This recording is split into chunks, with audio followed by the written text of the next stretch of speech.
Hello everyone. So friends, in our previous lecture, we discussed that how recursion and dynamic programming go hand in hand. And we also discussed that dynamic programming provides an optimization to recursion problems. And we also discussed about the Fibonacci series. And we saw that Fibonacci series is nothing but a series where first two numbers are 0 and 1.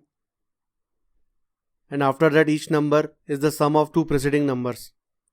And we saw that we can calculate the Fibonacci number using this formula.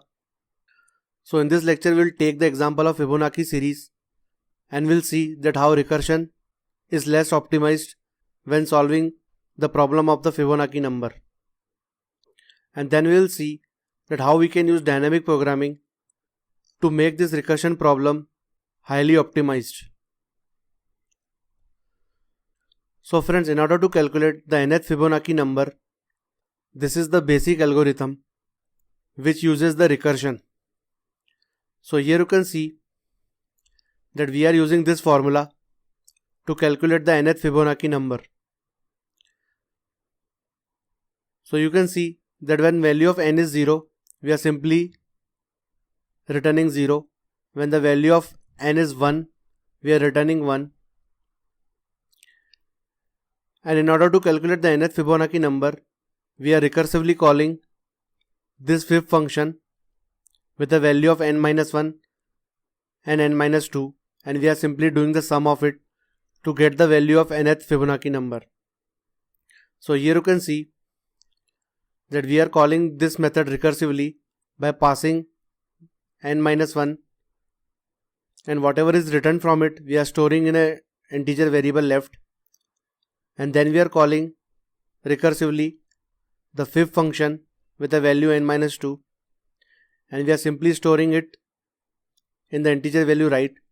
And finally we are doing the sum of it because we know that we need to do the sum of the two preceding numbers. So which is these two numbers. We are doing left plus right and we are simply returning the result. So this is the plain recursion without using any dynamic programming. So we'll see step by step how this algorithm goes. So let's say we want to calculate the fifth Fibonacci number.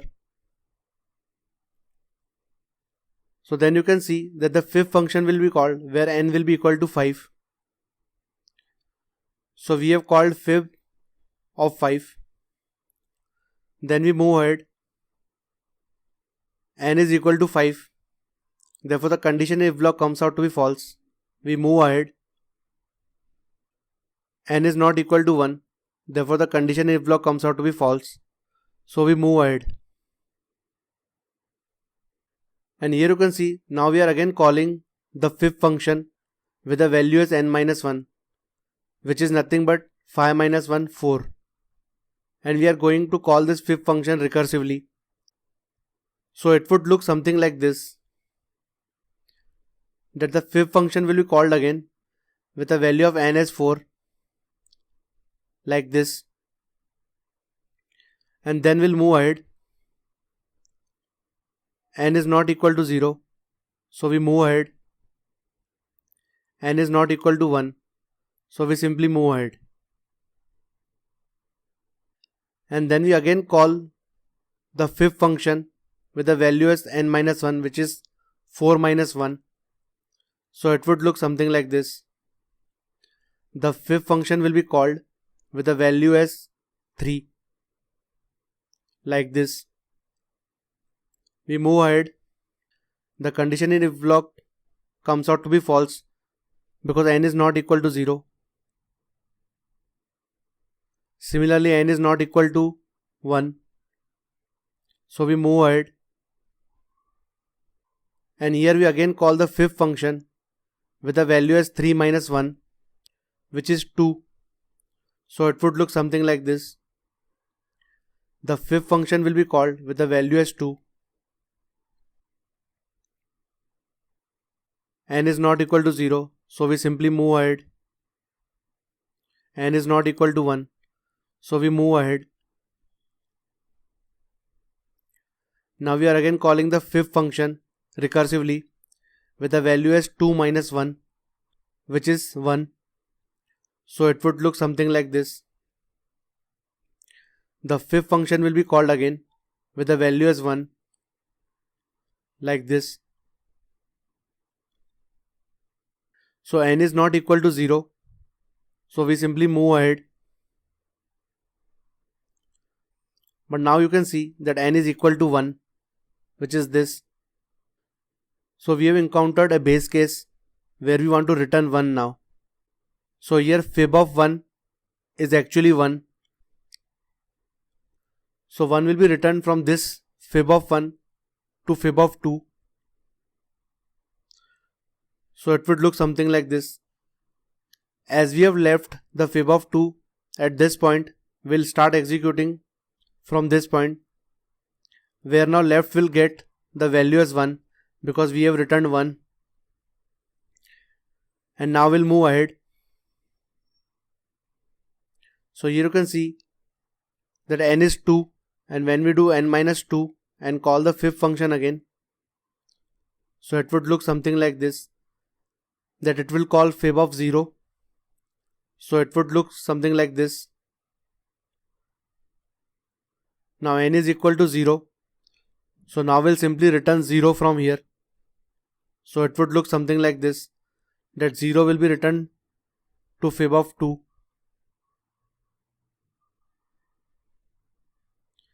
And as we have left fib of 2 here, we are again coming back to this point. And finally we'll return left plus right, which is 1 plus 0, which comes out to be 1. So from fib of 2, we'll simply return 1.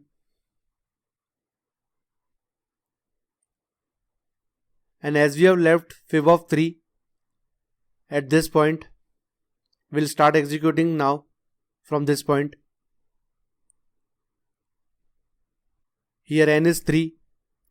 We'll again call the fib of 3 minus 2, which is 1. So now fib of 1 will be called again.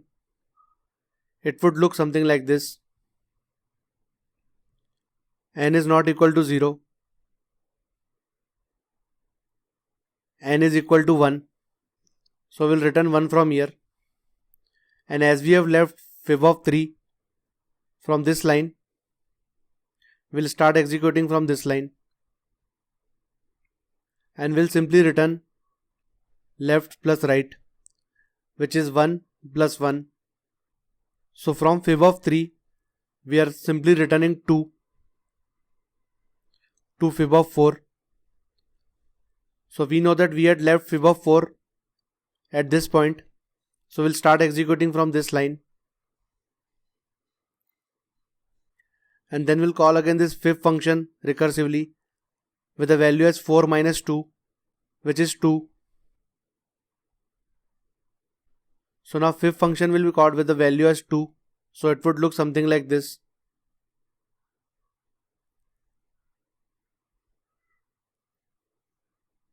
So n is not equal to 0. So we'll simply move ahead. N is not equal to 1. So we'll simply move ahead.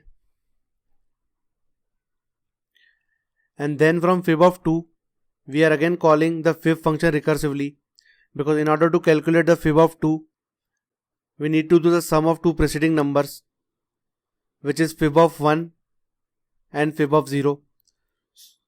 So first we are calling the fib of 1, because 2 minus 1 is 1.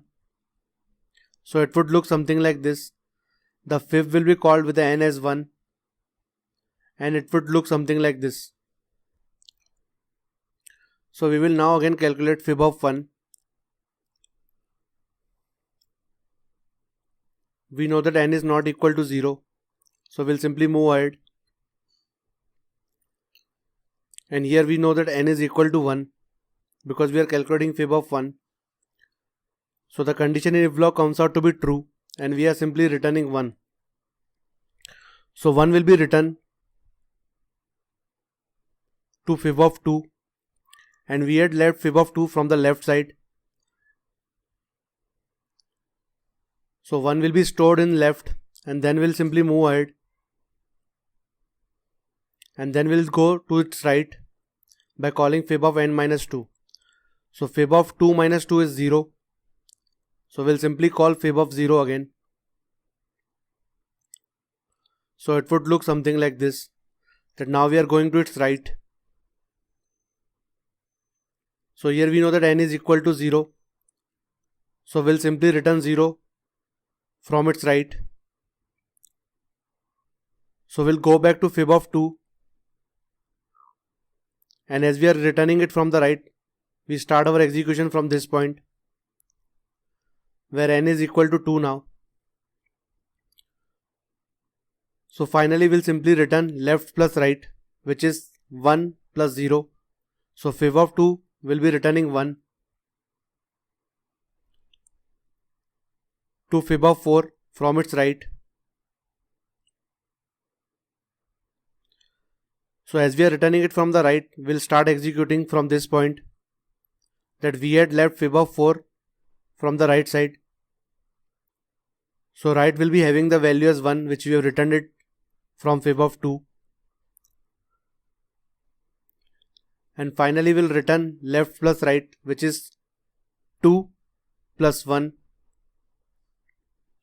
from the fib of 4, which is 3. So this 3 will return to fib of 5, which we had left from the left side. So we'll start our execution from this point, where n is 5 now. And now we'll go to its right by again calling fib of n minus 2, which is 5 minus 2, which is 3. So fib of 3 will be called again. N is not equal to 0. N is not equal to 1. Now we'll go to its left, because in order to calculate fib of 3, we need to calculate fib of 2 and fib of 1. So we'll call fib of n minus 1, which is 3 minus 1, 2. So it would look something like this. N is not equal to 0. N is not equal to 1. And in order to calculate fib of 2, we'll first call fib again recursively by passing 2 minus 1, which is 1. So it would look something like this. N is not equal to 0. Now here n is equal to 1. So we'll simply return 1 from fib of 1 to fib of 2, like this. And as we have left fib of 2 from its left, we'll start our execution from this point. And we'll simply store 1 to the left, because this is what is returned from fib of n minus 1. And now we'll simply go to its right by calling fib of n minus 2, which is 2 minus 2, which is fib of 0. So it would look something like this, that fib of 0 will be called again. And here n is equal to 0, so we'll simply return 0. So as we are returning it from the right side, we'll start our execution from this point, because 0 will be stored in right.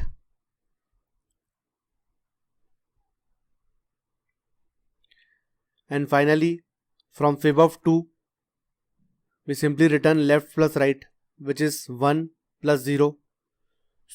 So 1 will be returned from fib of 2. And as we have left fib of 3 from its left, we'll start our execution from this point. And 1 will be stored in the left. Then we'll go to its right again by calling fib of n minus 2, which is 3 minus 2, which is 1. So fib of 1 will be called again. N is not equal to 0. N is equal to 1. So we'll simply return 1.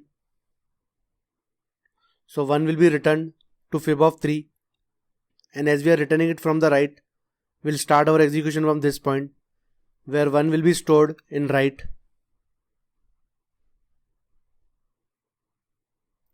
And finally from the fib of 3, we'll return left plus right, which is 1 plus 1, which is equal to 2. So 2 will be returned from the fib of 3 to fib of 5. And as we have left fib of 5 from its right, we'll start our execution from the right, where 2 will be stored in right. And finally we'll simply return left plus right from the fib of 5, which is 3 plus 2, which equals to 5. So friends, the fifth Fibonacci number has a value of 5, which we have returned finally from fib of 5. So friends, here you can see that we use plain recursion to calculate the fifth Fibonacci number. So this solves our problem, but here you can see that it is very less efficient code. As you can see that we are calculating fib of 5, fib of 4, fib of 3, fib of 2, fib of 1 and fib of 0. But here you can see the boxes in blue color are recalculated again. So for example, here you can see that fib of 3 we calculated the value as 2, and here we again calculated the value of Fibonacci 3 as 2. So we went inside again this tree which you see here, and similarly you can see that fib of 2 we calculated here, then we calculated here, and then we calculated here.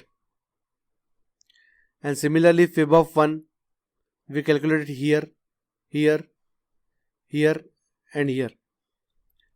And same as Fibonacci 0, we calculated it here, here, here. So here you can see the boxes in green were the actual calculation which we wanted to calculate. But as we were using this recursion, we need to again recalculate everything here again in the blue boxes. So this makes this algorithm very less efficient. So what dynamic programming says is, when we were computing Fibonacci of 3, Fibonacci 2, 1, 0, what if we stored those values somewhere, and later point of time when we wanted to recalculate Fibonacci 3, 2, 1, 0, we could have used those values directly without going into again recalculating those values. So as per the dynamic programming definition, a complex problem is solved by making it to smaller sub-problems. We store those sub-problem results somewhere, and when we get those problems again, like here, here, here, here, instead of recalculating those things again and again, we can simply use the stored result and we can solve these problems very fast. So here you can see that dynamic programming basically provides an optimization to the recursion, and as we saw in the definition that it is basically an optimization over recursion, plus dynamic programming is nothing but recursion plus memorization. So here we use recursion, but somewhere we memorize the solutions and we store it somewhere, so that when those sub-problems comes again into picture, we usually use the stored solutions rather than recalculating them again and again. So using this technique, dynamic programming provides an optimization over recursion. So friend, in this lecture we saw that how plain recursion can be a problem in solving a complex problem. So friends, in the upcoming lecture, we'll see the demonstration of how we can use dynamic programming to use recursion with memorization, and we'll see that how we can solve the problems such as Fibonacci series very fast. I hope you like this video. Thanks, have a nice day.